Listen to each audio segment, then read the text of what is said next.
ছাগলের হাটে আসছি কি জন্য জানেন? আমার ভাগিনা হয়েছে, এজন্য আকিকার জন্য 2টা ছাগল দরকার। সো এখান থেকে 2টা ছাগল এখন দেখবো, তারপরে 2টা ছাগল নিব আকিকার জন্য। মোটামুটি 1 বছর হতে হবে ছাগলের বয়স।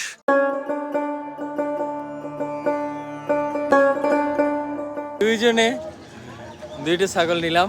ভাগিনার নাম অলরেডি ফিক্সড হয়ে গেছে, SM তানজিমুল ইসলাম, সৈয়দ মোহাম্মদ তানজিমুল ইসলাম। এখন আমি একজন রাখাল। এই খাসিতে কই কই ঘুরতেছে দেখবেন, এই দেখেন। আজকে নদী ভ্রমণও করবে এই খাসিতে। কত বড় একটা নদী, সন্ধ্যা নদী। জার্নি বাই বোট উইথ ছাগল।